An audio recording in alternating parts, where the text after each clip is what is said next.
ሰላም ውድና የተከበራችሁ የቻናሌ ተከታታዮች እንዴት ናችሁ? እኔ ደህና ነኝ አልሐምዱሊላህ።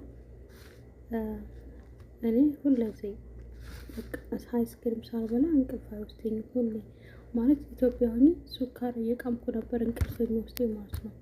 ሁልጊዜ ከመተኛቴ በፊት ሱካር እየበላሁ ምናምን ነበር የምተኛው።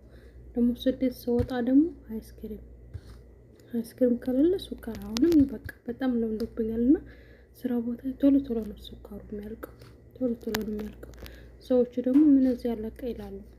እኔ ግን ሁሌ ከመተኛቴ በፊት ሱካር እየበላሁ ነው ማለት ነው የምተኛው እና በጣም ተቸግሬያለሁ። እስኪ እንደዛ አይነት ባህሪ ያለባችሁ በምን ምክንያት እንደተዋችሁ ምን አድርጋችሁ እንደተዋችሁ ምናምን ኮመንት ላይ ጻፉልኝ ማለት ነው። እና እኔ ሁልጊዜ በቃ አይስክሪም ከሌለ ደግሞ ሱካር ምናምን እየበላሁ ነው ማለት ነው።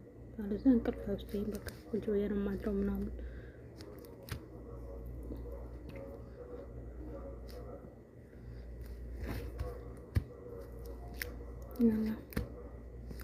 አሁን ከበላሁ ጥሩ እንቅልፍ ነው የምተኛው። በቃ ህልም ራሱ አላየም። በደንብ ነው የምተኛው። ሌላ ዓለም ውስጥ ነኝ። ምንም ነገር አላስብም ምናምን።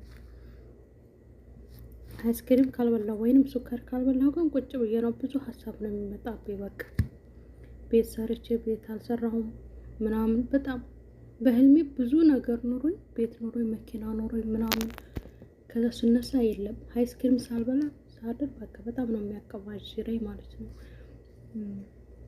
በቃ ነው አንዳንድ ጊዜ እስቲ ህልሜውን ይሆንልኝልና ሳልበላ ሳድር በጣም ብዙ ህልም ነው የማየው። ብዙ ብር ኖሮኝ መኪና ኖሮኝ ቤት ኖሮኝ ከስደት ሀገሬ ገብቼ ምናምን ስነሳ ግን ባዶ ነው። ህልሜ ራሱ ያስማሙኝና በማግስቱ ግን ያው ነው በቃ እንደዛ እያረኩኝ ያው ስደት ወጣሁ ማለት ነው። እና ከባድ ልማድ ነው በጣም ከባድ። በቃ ልተው ብል እንኳን ያልተውኩት ነገር ቢኖር ጣፋጭ ሱካርና አይስክሪም ማለት ነው። እና እስቲ ምን ትሉኛላችሁ?